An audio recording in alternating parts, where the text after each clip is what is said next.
Okay, you're listening to Hall Monitor on WPPM 106.5 in Philadelphia, on Comcast Channel 66, and streaming live at phillycam.org. You can find us on Twitter at Hall Monitor WPPM, on our website www.hallmonitor.org, or on Facebook at PHM WPPM. Tonight we'll be joined by Vanessa Mary Graber to discuss the upcoming May primary election and cover some of the races that haven't been receiving as much attention this time. Lance Avert will discuss the SEPTA and Water Department budget hearings, and Denise Clay Murray will preview her Friday column. Denise, how are you tonight? I'm good. How are you? I'm fine, thank you. Right before we came to air, I sneezed, and I was worried it was going to be on the radio when it wasn't. Lance, how are you tonight? I'm all right. I'm getting ready for the election to be over. I know. I You think and we're all me at that both, point. dude. Yeah, but we love them, so you'd think we want it to be extended. But I think I'm starting to have some anxiety over the chances that no one wins. A five-way tie. Well, Lance, why don't we get started talking about what happened last week with the Water Department and SEPTA in the budget hearings? As background, this is part of the budget hearings. The SEPTA and the Water Department go before City Council and ask for appropriations. With the Water Department, it's very strange, so we're going to take a little bit of time to talk about that. But with SEPTA, it's very straightforward. SEPTA says to get the state money and to get the federal money, there needs to be a local match. So we, SEPTA, are in front of City Council, and we are asking for an appropriation. So if we can call up the slide. What was SEPTA actually saying, though? So that's really part of the problem. SEPTA is saying that they need more money to spend on security. And I don't think that's any secret. They're putting on 24 new SEPTA police officers, and that's a 10% increase.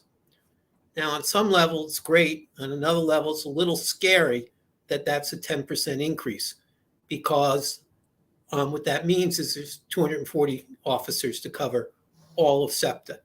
And whether people think that's enough or not enough, or whether there should be something else, or that this is the best option, that's what SEPTA is asking for.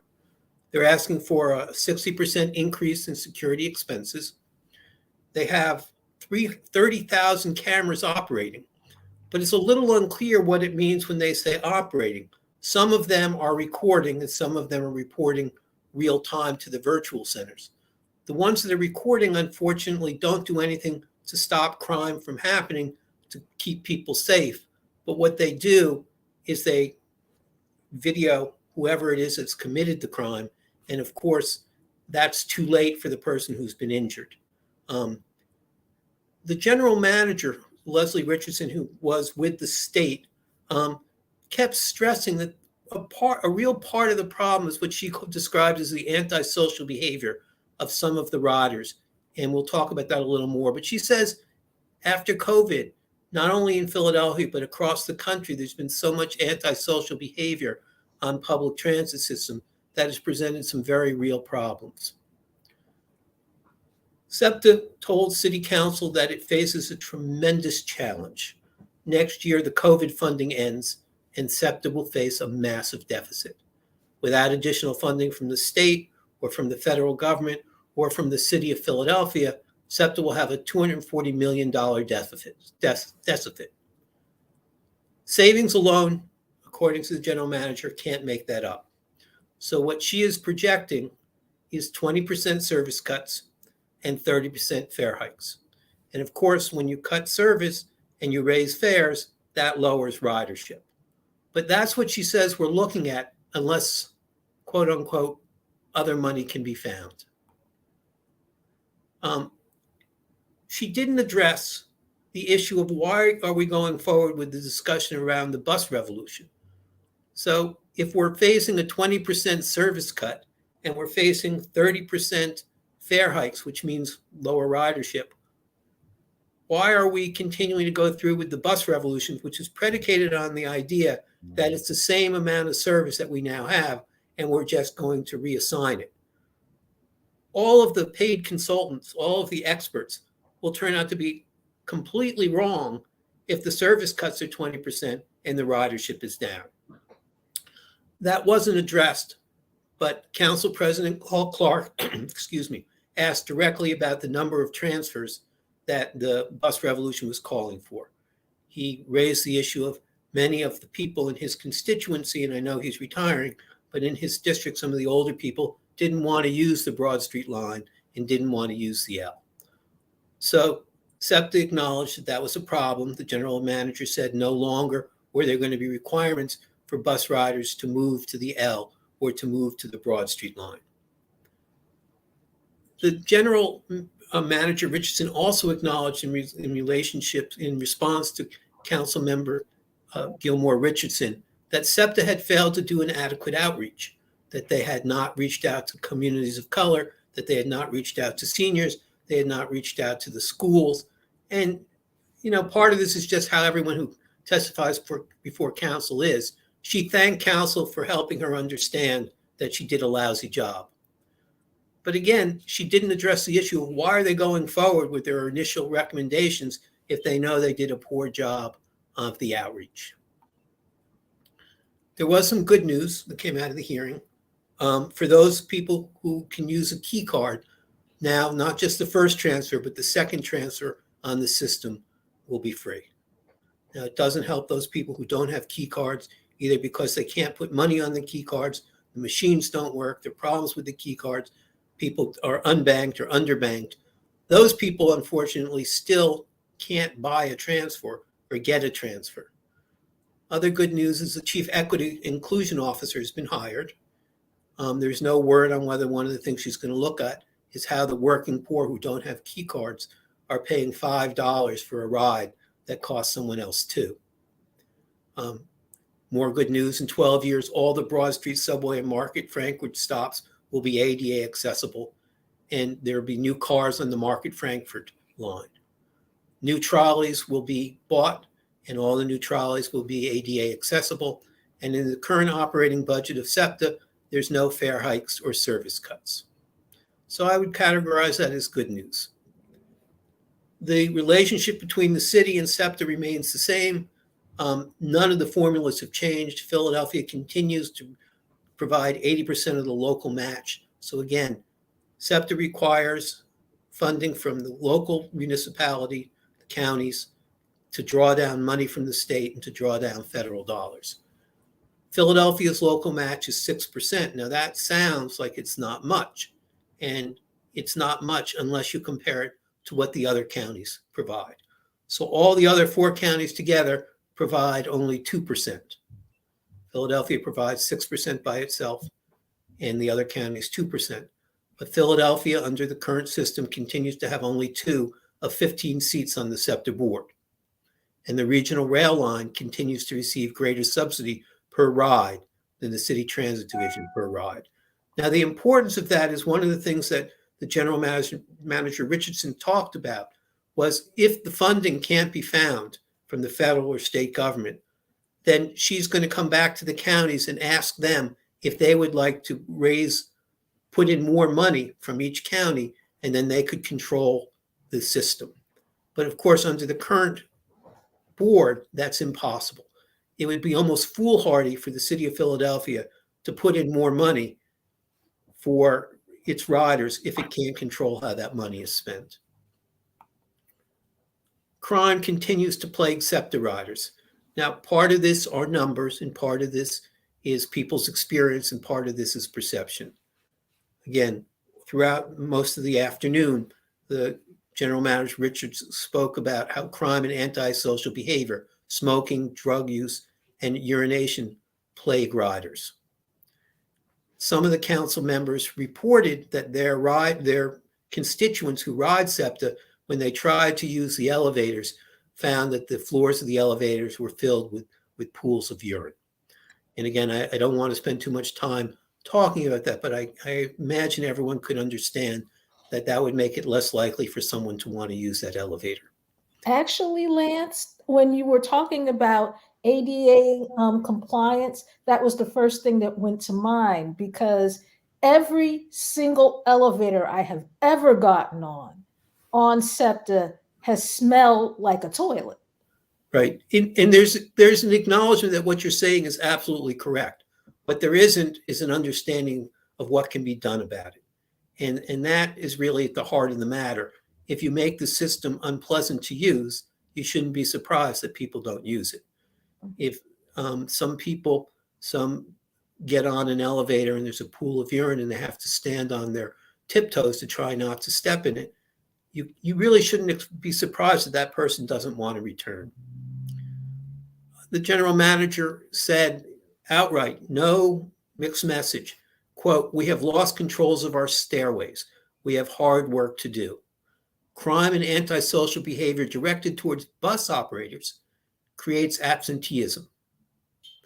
Now, she said it's not unique to Philadelphia. This is a problem that other transit systems are facing. But it is a problem here, and it's not clear that the amount of money that SEPTA is spending on increased police and getting the cameras to be real time is going to be the solution. The other good news from my point of view is the key card is going to be replaced. Now, the key card has failed from the very beginning. It was 3 years late. It was $285 million for upgrades and maintenance, as well as the initial work. And that was 100% more than what the budget called for, twice as expensive. The key card continues to fail to live up to riders' expectations. People who want to use credit cards or their phones cannot, because SEPTA contracted with the company Conduent to do the key card. It is a proprietary software program, and SEPTA can't change it without paying the company continually.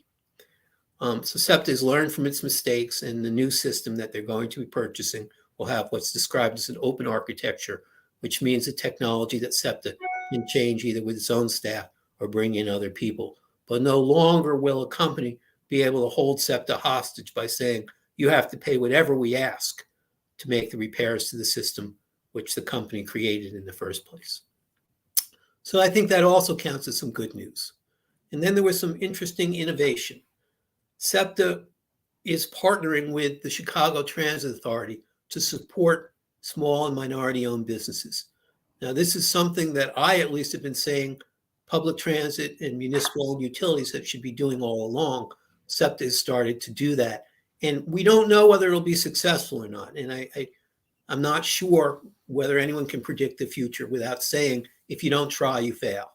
So this is a unique opportunity to see if the purchasing power of really multi-billion-dollar industries, public transit across the country, can be used to power economic development and economic justice. As I said, the new design for the key card will make it possible to use a cell phone, making it easier for people to do it. SEPTA is looking at hydrogen fuel cells. Now, this is an interesting concept in that the federal government is looking at creating hydrogen hubs. And one of the difficulties with hydrogen is the actual cost of producing the hydrogen, splitting the water molecule to oxygen and hydrogen. Because the city owns PGW and we have plentiful water, unlike some other cities in the Southwest or now even in the South, we don't have a problem with finding a place to break up the water molecule and create hydrogen.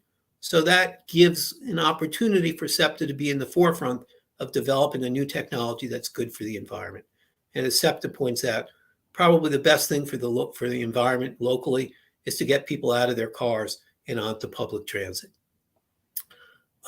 SEPTA says, again, as an innovation, that they're going to create a virtual real-time security area. So they are moving towards getting all 30,000 security cameras to be real-time and for someone in their offices to be able to view that.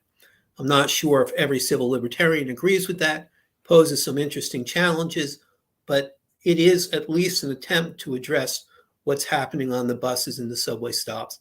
And I think we now all recognize that it is impossible for SEPTA to manage this with its police force alone. And the other good news, of course, is SEPTA is already in talks with the Transport Workers Union, Local 234, in an attempt to avoid a strike. And to see SEPTA be proactive as opposed to waiting until the last minute and getting into some sort of chicken contest with the union to see who's going to blink first is a good thing, because riders don't want to strike. I also believe that riders want the bus operators and subway operators and L and everyone else to be well paid, to have good benefits, to only work when they feel good, when they're safe, and to want the job so that they're going to take whatever steps are necessary. I don't think any rider wants to see their bus driver be overworked, overtired, and underpaid, because when I get on the bus, my life is in the hands of the bus driver. So I want him to be professional, well paid, and to have time off if he needs it. But I think it's a good step for SEPTA to do that. Now, I only have bad news about the Philadelphia Water Department. And this is partly from the hearings in front of City Council and partly from the ongoing rate hearings, which are called the technical hearings. So we started out the conversation. The Water Department is seeking a 21% water rate increase, 3 times over what they project as the inflation rate.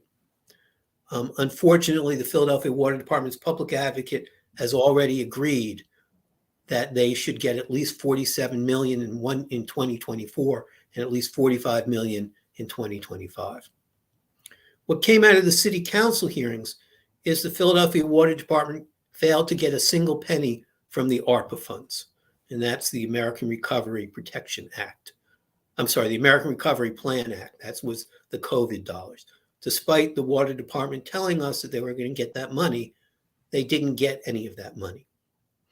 During their testimony, the water commissioner, some of the deputy water commissioners appeared before City Council.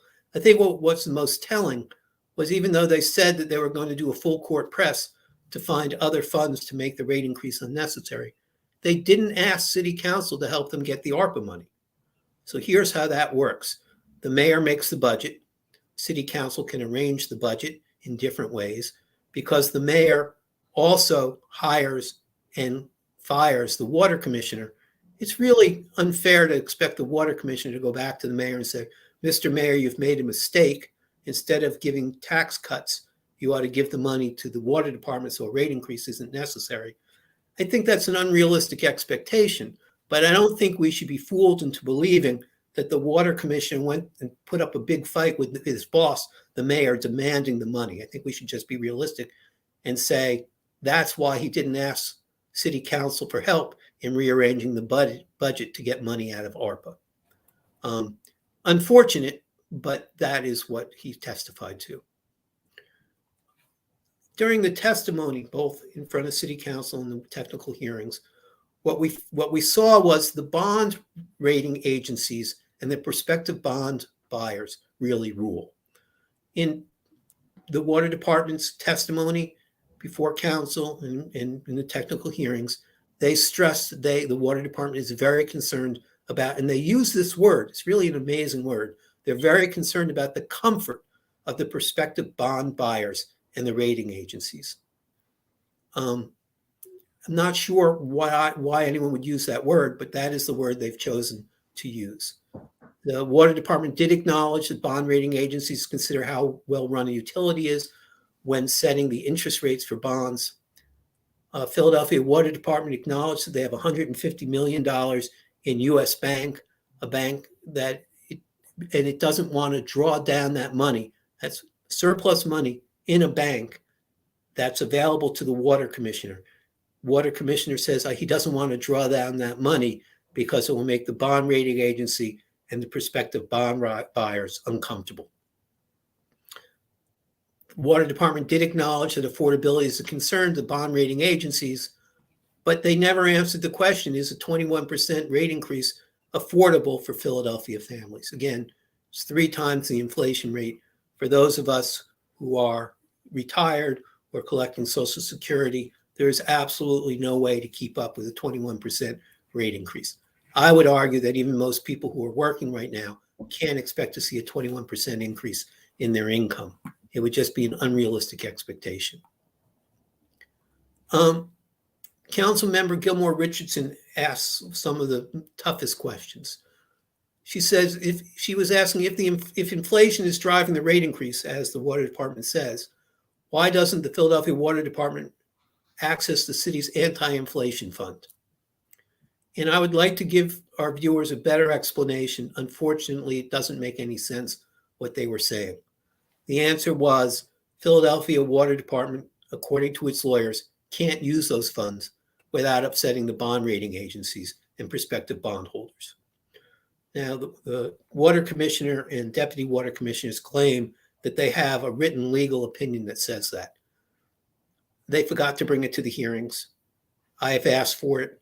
It's not on the record anyplace.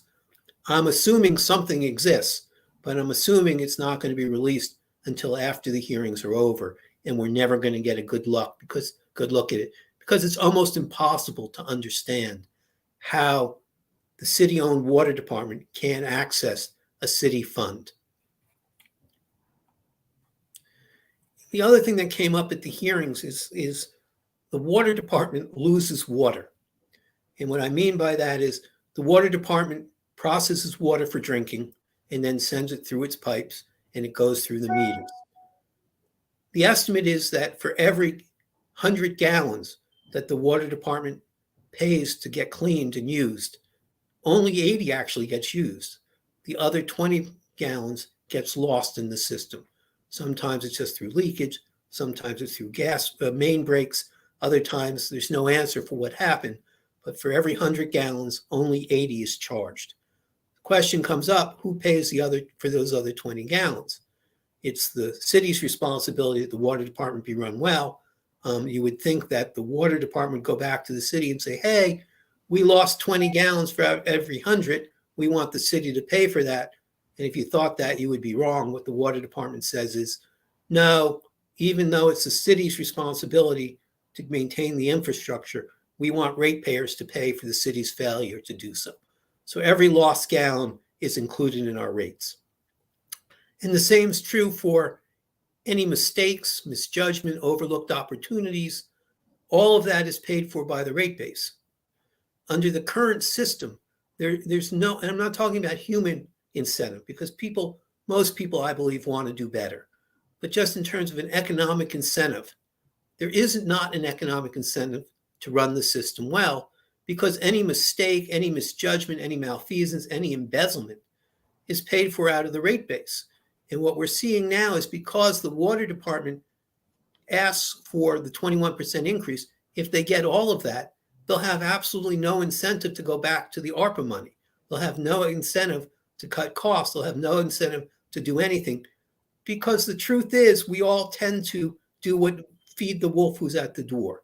So the water department gets all that it needs, is unlikely to take steps to save money going forward. And just to reiterate that point, the Philadelphia Water Department has hired 6 consultants and 2 law firms to make the argument that a 21% rate increase is fair and just. Yet it has failed to hire a single consultant or undertake a single study in the last 5 years to see if cost cutting was a possibility. PWD's own consultants said that management audits, operational audits they have done for other utilities have saved money. And they believe their recommendation, Water Department's consultant's recommendation, is that one be undertaken at least every 10 years. No one at the Water Department could remember when the last operational or revenue audit had been done. There's some question if it's ever been done. One would think that you would do this before you seek a rate increase, as your own consultants have said, this is a cost containment measure. This is something that you can do that will save your ratepayers money. But the Water Department, because they don't have to save money, they can just go and get the money from ratepayers, has chosen not to do that.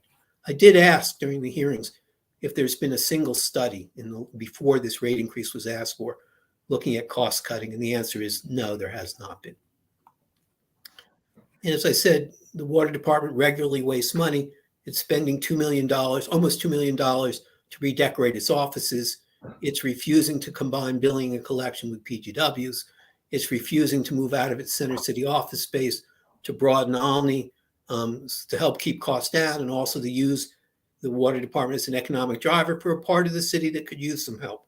I don't know how many people are familiar with Broad and Olney. For many years, I lived in East Oak Lane, and it's unfortunate, the difficulties that a neighborhood like Broad and Olney faces are very real. Putting the Water Department headquarters there would be a tremendous boost to the neighborhood stores, the local restaurants, and it would help the neighborhood revitalize. And finally, 3 years ago, a representative of a buying co-op for water municipalities came to the hearings and said he would welcome Philadelphia Water Department to join the buying co-op so that we could keep the cost of chemicals down. The water department refused to join it, says it can't do it because the procurement people are in charge and they don't see any way to talk to the procurement people about the opportunities of a buying co-op. The mayor and the water department refused to take steps to lower the cost of capital. And again, unfortunately, this didn't come up at the hearings in city council. The mayors refused to name people to the board of the public bank based on the Bank of North Dakota, which is a public bank. Using a public bank would save literally tens of millions in debt service. So the water department borrows money to replace the mains. They pay the interest on those bonds, the interest on those loans. The interest from a private bank is much higher than it would be from a public bank, which uses public dollars. Again, the city of Philadelphia, the water department could easily take the $150 million away from US Bank, put it in the public bank, and then lend itself the money at a much lower interest rate than what any other bank charges. Surprisingly, none of the consultants had looked at the Bank of North Dakota to see if that model would work for Philadelphia Water Department. Or maybe it's not so surprising. Maybe, again, as long as you don't need the money, as long as you don't have to find the cost savings, it's always easier to follow the path of least resistance. And unfortunately for ratepayers, the path of least resistance is through our wallets and our pocketbooks. And finally, there was no study done by any of the consultants or by the water department to see if having bond insurance or finding what's called a backstop, someone to guarantee the bond payments for the water department's bonds, its loans, would lower the debt service payments. That study has not been done. They acknowledge it hasn't been done. They say it may not be worthwhile to do so. And of course, the question is, well, if you don't look at it, how would you ever know? And finally, as we talked about, the water department is refusing to use its resources as an economic driver. So the Philadelphia Water Department's put on record that it has hired an out-of-town company to help install the water meters, an out-of-town company to read the meters, and out-of-town consultants. And what this does is it takes the water department, takes our money we pay the water department, removes it from the local economy, and sends it to North Carolina or to Georgia or wherever these companies are. The $150 million, as I said, is in US Bank, a bank that has no retail branches. I asked specifically about how many mortgages US Bank offers and gives to Philadelphia residents or people of color in Philadelphia. The answer is the water department doesn't know. And I would be so bold as to say they don't care to know. And unlike SEPTA, the water department does not have a program to buy locally. So there's good news from SEPTA, very challenging news from SEPTA, and some promise for the future. At the water department, it's just very disappointing. It's disappointing on so many different levels. And water is a basic necessity of life. If you think about it for more than 2 seconds, every mistake the water department makes, every gallon lost, every opportunity missed is paid for by us because the water department can simply go to the rate board and ask for a rate increase. And the water department's public advocate simply says, well, we can't look at all these other things. We can only look at how much they've wasted, how much they've lost, how much opportunities they've missed, and ask for a rate increase based on that. Well, I thank you, Lance, but I have a couple of questions. I kind of need to go back to we can't take ARPA money, we can't take water assistance money because it will mess us up with the bondholders.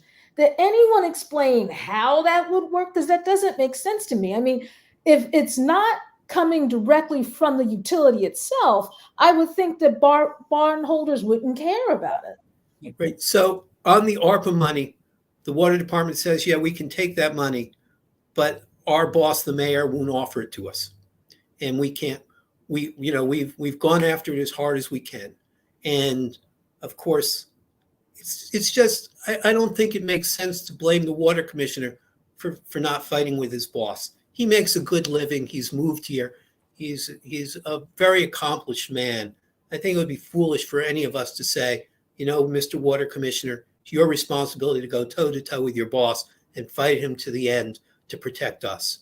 I think we have to recognize that he, of course, like everybody, is going to be concerned about his family and concerned about his well-being, as well as everything else. So he's not going to make that argument. The other that you're asking about, the anti-inflation fund, I wish I could explain it to you. I don't have an understanding of that. And the reason why I can't explain it, or anyone else can explain it, is because the deputy water commissioner who was there said, well, I can't explain it. There's a legal opinion that will explain it. And when she was asked by, I believe it was Council Member Gilmore Richardson, who did a tremendous job, as did the council president, when she asked, where is that memo? She was told, well, I don't have it with me, but we'll get it to you. And that was 4 days ago. It still isn't part of the record. Again, at the technical water hearings, I asked for it to be introduced to the record, and I was told it's not available yet. So basically, she said the dog ate my homework, and we were supposed to just again, I don't know what to say, because without reading the opinion, I can't make sense of it. What I think they're going to say is, the bondholders want to see people pay so that they know the revenues will be there next year and the year after that and the year after that. And if the city gives a one-time grant, that doesn't guarantee that the rates will be there next year. Of course, it's a specious argument, because the water department can always ask for a rate increase. So I don't understand it. It doesn't make any sense. It seems like very poor public policy to put money aside to deal with inflationary pressure and then not use it when you need it. I don't understand it. I wish I could explain it better. I did spend some time at the hearings today trying to understand it. But again, without having that letter, which I don't believe is going to be made available till after the hearings are over, without having that letter, I can't tell you anymore. And you also kind of answered a question for me. I was going to ask, who is actually in charge of the water department? The mayor is in charge of the water department. Right. So maybe it need 11 billion more candidate forms that we're going to have. One was just announced with the Philadelphia Bar Association. Maybe we can ask the mayoral candidates, what are you going to do about the water rates? I think that would be great. Lance, every time we talk about this, it sounds like there are more things the water department could have done, but just didn't do. And even if some of these things maybe didn't work out the way they wanted to, at least you say, well, they tried to do it. We don't have that here. Well, I think that's right. Now, I did work in government for almost 15 years. And one of the things I was shocked at was how risk adverse the leadership is. The water commissioner is afraid, I believe. I shouldn't make it personal. I believe that there are a lot of top level bureaucrats who are afraid of reading about themselves in the paper the next day that they made a mistake. And they don't have the courage or the backbone to say, the system as it is not working for the majority of Philadelphians. And I'm not going to accept the status quo. I'm going to go out and find a way to take care of my constituents, to service the people who are relying upon me. And if I take 10 chances and 7 of them work and 3 of them don't work, I'm going to call myself successful. Now, we've had this discussion, I think, with Denise around some of the anti-violence programs. I think it's unrealistic to expect every one of the anti-violence programs to work. But there, because we're so desperate and we have such a great need, we're willing to take the risk. But in the water department and in tax assessments and in other parts of the city, where there seems to be an easier path of least resistance through people's wallets and pocketbooks, we don't take those risks. So, if you think about it logically, it makes sense for a bureaucrat to be afraid of reading their name on the front page of the Philadelphia Sunday Sun. I'm not going to say the Inquirer, because I don't think the Inquirer covers this very well. But, they don't want to read about the mistake that they got caught making. They don't feel comfortable going forward and advancing those issues. And I think that's the answer to your question. It is surprising how risk adverse our elected officials and I'm going to call them bureaucrats. I don't mean that with a pejorative connotation, but they are top level officials who serve at the pleasure of the mayor, and they are bureaucrats. Nobody wants to lose their job. No one wants to get caught making a mistake. So given the choice between hiding under your desk or actually getting out and doing something, it's much safer to hide under your desk unless we demand differently. Well, Lance, thank you so much for doing that. And just so people know a little bit of the background, I was watching the hearings and I said, Lance needs to see this. He would do a better job than me explaining this. So I'm really glad you did it because there was a lot there that you showed us. So thank you. I am literally and figuratively losing my hair over it. Oh, and before we get off of this topic, we should let our listeners and viewers know that on Monday, you will be able to issue your public comment on the water rates at a hearing in City Council. You want to talk a little bit about how people can get involved in those hearings? I think we're going to send it out in our Friday newsletter. Okay. I did not prepare to put that up on the screen. It was my shortcoming. I should have done it. But we will send it out in our Friday newsletter. You have to contact Councilmember Kenyatta Johnson's office, and you have to be able to do that Friday by 3:00. And if you want to contact Councilman Johnson's office, you can give them a call at 215-686-3412 and ask for Brett Needlecoff. And they will put you on the list to speak. And I think everybody who's interested in this, concerned about this, should, because there's a lot going on here. Thank you very much for the information, and I will see everyone next week. All right. Thank you so much, Lance.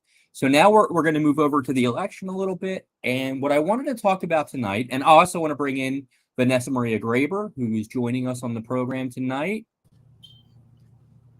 Hi, Vanessa. Hello. Good to see y'all. Less than 2 weeks to the election. Oh, and believe me, I have like a little chalkboard that I am counting the days with. So what I'd like to do, I want to focus on something we haven't talked a lot about and you're not hearing a lot about elsewhere, the judicial races. So I kind of want to walk through a little bit about what they are, and then we'll go from there. Does that sound good? Yeah. Let me bring this up here. I have a slideshow. There it is. All right. So 2023 judicial races. And a lot of this information came from the PA courts themselves, and a couple other sources that I'll mention as we go. This is not great to see, but I'll walk you through it anyway. So what are the judicial seats that are up in this election? So you have local minor courts. You have the Court of Common Pleas, which is probably the biggest. It's a statewide system. We'll talk a little bit about that. You have Superior Court, Commonwealth Court, and State Supreme Court. So that's what, 4 levels of courts, because Commonwealth Court and Superior Court are kind of the same level, but they're just different. They handle different things. So we have 4 different levels of courts, 5 different courts overall that we're running for. So how do you know what they are? Well, we'll give you a brief description here. In Philadelphia, the minor court, so the very bottom of that pyramid, is what we call municipal court. So they decide if serious cases get sent to the Court of Common Pleas, which is the court right above them. They handle matters such as hearings and arraignments, and in some cases, they'll set bail. So they do a lot of the lower level things that need to happen. And then it gets referred to other places. Next level up is the Court of Common Pleas. This is the general trial court in Philadelphia. So usually, if you see something in the paper about a court case, usually it happened in Court of Common Pleas because they handle civil and criminal matters. There are 459 Common Pleas court judges across 60 different statewide districts. So again, kind of the same system all across the state, but elected locally. So they'll handle appeals from the minor court. So if you go to minor court and you appeal something, they'll deal with it. And they also specifically handle matters involving children and families. So Common Pleas Court, very important, and there's a lot that goes into that. Commonwealth Court is a panel of 9 judges elected from anywhere in the state, responsible for matters pertaining to state and local government. So this is kind of a special kind of thing. They deal a lot with, like, if you sue the government, they're the ones who are going to handle it if you sue the state or local government. trial court for lawsuits against the Commonwealth, and the cases are usually heard by panels of 3 judges. Sometimes they'll go en banc, which means they have at least 7 of them, but usually it'll be 3 judges. And this is specifically if you sue the Commonwealth. Superior Court is a 15-judge panel, and usually that's as high as you'll go with appeals. You can get to that level if you're appealing a common pleas court decision. They hear appeals from criminal and civil cases for common pleas, and they'll hear all the appeals on matters involving children and families. Okay? And then you have the state Supreme Court. This is the highest court in the state. There are 7 justices. Each year, they receive over 3,000 requests for appellate review. They hear appeals from the Commonwealth and Superior Courts, and they'll automatically get referred appeals for some specific things, such as like if a death sentence is issued, they'll automatically get that appeal. And they can actually kind of intervene in lower court proceedings, and then they'll also hear requests regarding illegal detention. Okay? So I know that was a really quick overview of what they do. We'll put it in a newsletter. I think I'll even get a little more specific with it for the Friday newsletter. But that's basically what we're voting on. And all those things are fundamentally important. They're all really, really important seats. Okay? So now, as we get into that, what does our ballot look like? And this is a little hard to see. But what you'll notice is Supreme Court, there are 2 candidates up there. You vote for one. Judge of the Superior Court, there are 3 candidates. You vote for 2. Judge of the Commonwealth Court, there are 2 candidates, but you vote for 1. Now, here's where it gets even trickier. Judge of the Court of Common Pleas, you vote for 10. 10. But there are 16 candidates. And for municipal court, you vote for 2, but there are 4 candidates. So now you're thinking to yourself, well, how do I know who to vote for? There aren't any candidates forums for mayors, or for judicial candidates. You don't see a lot of advertising for judicial candidates, although you can. You don't see a lot of interviews publicly for these candidates. So how do you make a decision on this? Well, one way to do it is one of the things I consider are judicial recommendations. So the Pennsylvania and Philadelphia Bar Associations will make recommendations on judicial candidates. And they say the commission's evaluations are based on criteria such as legal ability, experience, temperament, administrative ability, integrity, and devotion to improvement of the quality of justice. So they'll actually send out questionnaires, and I think in some cases they actually do interviews with judicial candidates, and they'll give a recommendation. And so here are some of the recommendations. I just want to run through these really quick. The recommendations are highly recommended, recommended, or not recommended. All right. So you're either highly recommended, you're, summa cum laude, or you're, an average student, or it didn't work out. Those are kind of your 3 recommendations. So for Supreme Court, they have Daniel McCaffrey as highly recommended. For Superior Court, they have Tamika Lane as highly recommended and Patrick Dugan as recommended. For Commonwealth Court, they have Matthew Wolf recommended. And for Court of Common Pleas, their highly recommended candidates are Lightsey, Padova, Taylor Smith, and you. They're recommended, there's quite a few: Albert, Braverman, Brown, Francis Garcia, Joel, McLaughlin, Turner, Washington, and Williams. And they have 2 that are not recommended, Green and Abdul Rahman. And then for municipal court, they are all, the first 3 are recommended: Francis Osborne and Thompson. Major is not recommended. All right. And these are where I found this information: PA Courts, Philadelphia Board of Commissioners, and the Bar Association. So that is a very, very quick, probably way too quick explanation as what the judicial offices do, who's recommended, who's not recommended. The reason I put that in there is because I think, as far as any of us really know, I think the Bar Association recommendation is probably the best thing we have to go on right now. That's just me. I don't know, but what do you guys think? Yeah, I just want to note two things. One is that you can go to philadelphiabar.org and you can look at all the recommendations.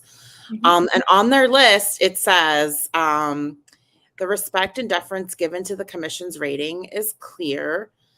For the past two judicial election cycles in 2019 and 2021, only judicial candidates rated highly recommended or recommended by the Judicial Commission have been elected to the Philadelphia Court of Common Pleas.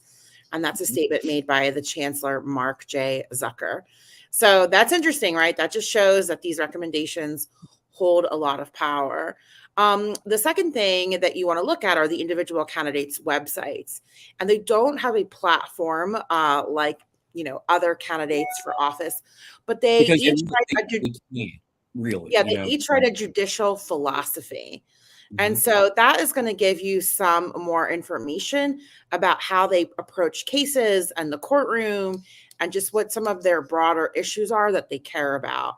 And so I looked at some, I'm not going to put their name, but it was, a friend of a friend who was like, hey, my friend's running for a judge. And I looked at their website and they say things like discrimination has no place in the courtroom.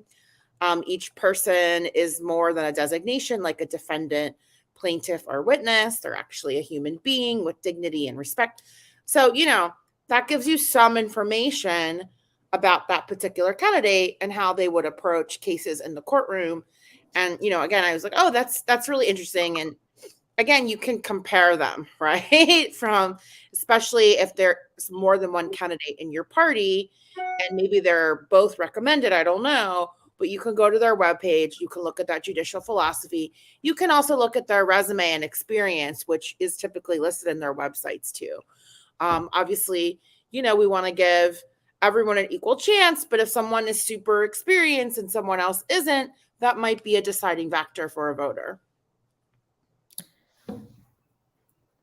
And also, while the Court of Common Pleas is very important, you also have to look at the senior court level judges too, because if you're convicted of something in the Court of Common Pleas and you want to appeal, that is where you go. You go to Superior Court and Supreme Court. And there are elections going on in those right now. When I looked at the numbers, when I looked at the names that you had on the ballot, there was one that stood out to me, and that name is Judge Tamika Lane. She's running for Pennsylvania Superior Court in addition to running for re-election to the court she's currently on, which let me double check on that. But if she's reelected or elected to Superior, if she's reelected to Superior Court, she is one of maybe 3 judges of color in the higher courts. That's right. So, that's something to. She's also running for reelection of the Court of Common Pleas, which I didn't know that you could do both of those things. But if she wins a seat in the Superior Court, she'll be one of a few judges of color at the higher court levels. And Denise, you kind of segued into the next thing I want to talk about. We elect judges in Pennsylvania. Is there a better way for judges to take office? Should there be appointments? Should there be some other kind of system that puts judges on the bench? Because when we look at having only a couple judges of color ever in the state, that is taking a whole section of our state and saying, we're not interested in having somebody with your experiences on the bench for something that is so fundamentally important. Is there a better way to do this? Well, before the Supreme Court of the United States started being the subject of ethics hearings in Congress, because several of the justices have never met a top level luxury vacation they wouldn't take from people who had matters before the court, I just said, let's appoint the judges. Now I'm not so sure. And I'm not 100% sure how we select judges if appointing them kind of opens them to corruption, and electing them or opens them to corruption. I don't know how we put judges on the court based on that. I don't think we should necessarily give it to the Bar Association to do, because that takes, more and more of the representatives of the people out of it. But I'm not sure what we do here, because I'm looking at all of the shenanigans the judges are, doing, in where the power of their offices being, tainted or questioned on some level. And I'm not sure how we pick them if those are the only choices we've got. And it seems like we can't get people who are on the up and want to stay that way. What do you think, Vanessa? Well, I'm in New Jersey, right? New Jersey is only one of 8 states in which no judges stand for election. That's, in theory, right, to avoid some of the things that you're talking about, right? And so the governor is the one who gets to nominate all state level court judges. And then the Senate confirms them. Again, when you have one party in control and gets to do that, in New Jersey, for example, right now we have Governor Phil Murphy, and the Senate is controlled by Democrats. If you're a Republican in the state, you might feel that that's an unfair process, and that, no Republican judges are getting seated. So just because there's no election, they get appointment, doesn't mean that equals diversity and choice, at least for the general public. I'm not sure. There's still not a lot of diversity here in New Jersey through this process. So I don't actually think it's better. I feel like the public is pretty far removed from the process as well. So at least in states like Pennsylvania, where there are elections, there is some attempt by the public at some level to learn about the judges. There is a process to evaluate the nominees and put public information about them out there. And they also, get reelected to term. So if they're not doing well or they have a bad reputation, they can be removed from office by the public. That has happened in the state of Pennsylvania and across the U.S., where the public has the opportunity to elect judicial candidates. So I'm not sure. I mean, we saw the impact that President Trump had and single-handedly appointing all these federal judges. And even though he's been out of office for 2 years, it still had a long-lasting impact on some of the decisions that are getting made right now. Again, with some of these abortion issues and some of the, cases that have come out, a lot of them have been Trump-appointed judges, right? So again, showing that judicial appointments doesn't always equal representation and democracy. Well, and you're absolutely right. I remember looking at the list of federal judges 5 or 10 years ago, and a Lyndon Johnson appointee was still on the bench. So if you appoint somebody young enough, they could have a 50-year career on the federal bench. It's a very troubling situation. I think locally, one of the concerns I have is if you're not necessarily interested in local government, but you're an active voter, you may not know what all these positions are. You might not know what municipal court is and how that fits into the system. And, in an election like this that we're having in Philadelphia, in this huge mayor race, nobody's looking at the judicial races. Usually, they're not usually anyway. But you're looking at all those names, and maybe what you're doing, maybe you might recognize 1 or 2 of them if you're lucky. But, you might just be voting for the people on the top of the ballot, which is how you get some judges who maybe shouldn't be there, but they qualified to get on the ballot, and they luck of the draw, they pulled a good number, and there you go. So I honestly don't know what the answer is. I don't know that either system is good, except I know we need good judges. Well, I wish there was as much investment in the judicial races as there were in the mayoral races, right? There were so many forums for mayor. I mean, probably over 30 at this point, still with many more to go. And for people watching and listening out there, PhillyCam and WPPM is one of the few media outlets that over the years has consistently featured information about judicial races and even interviewed judicial candidates. We haven't seen that across other media outlets. We also don't see like a lot of advertisements or events focused on those issues. So I think that, you know, as media, we need to make more of an effort. I mean, we're doing what we're supposed to be doing on this station, but, you know, this is a call to action to other media outlets to do more to inform the public, to inform voters about not just the judicial races, but some of the other races like register of wills, city controller, sheriff, etc. Because there's still a really big knowledge gap when people get into the polls on election day in terms of what these offices even do and who the candidates are and what their qualifications are. And so we need to do more, I think, on civic information and literacy to get people prepared to go to the polls so they have all the information they need to make a truly informed choice. Otherwise, they're doing what you said, Larry, right there. They're looking at the names, they're looking at the ballot position, and maybe they're just guessing because they don't have the info all in front of them.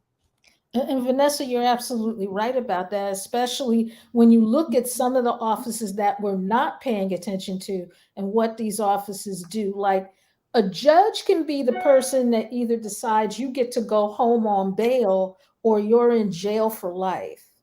The person who is the register of wills can decide whether or not your house stays with you or your house goes to someone else. All of these offices that we're not talking enough about have very, very important functions. And yet, because naturally something like the mayor's race and to an extent the city council at large races are going to suck all of the air out of the room, we can't allow them to suck so much air out of the room that you have a whole lot of people that find themselves either before a judge that has no business being on the bench or someone in control of their home and whether or not they get to keep it, like the sheriff or the register of wills or any of the other races that we're not paying enough attention to, and finding yourself on the wrong end of some bad legal decisions that you might not be able to afford to get turned over for you. Yeah, last thing I'll say is that my last call to action is to all the listeners and viewers out there. Do your homework before Election Day. We have less than 2 weeks, but that's still plenty of time to look at the Bar Association information. There's all kinds of voter guides out there. The Committee of 70, which is a nonprofit independent organization, puts out a voter guide. The Philadelphia Citizen puts out a voter guide. There's many more. In the next couple of days, Philly Cam is going to be airing videos from city council at large candidates. So read about them, do your homework, bring some notes with you to the polls. It's really important. As Denise said, you might find yourself one day in front of a judge who's not so friendly to you. All right, Vanessa, thank you for joining us. Denise, with the 30 seconds we have left, what are we going to see from you on Friday? Well, probably what you're going to see from me on Friday is a column that talks about some of the stuff that we're not paying attention to because we're paying attention so much to this mayor's race. Like, for example, the fact that the water department doesn't really have to make an effort to bring your water rates down. Yeah, that's right. Well, I want to thank Lance Haver as always. Denise Clay Murray, Vanessa Mary Graber, thank you for being with us. Next week, election preview. If you can believe that, we're at that point in the year already. So we'll see you next week for our big election preview show. Have a good night.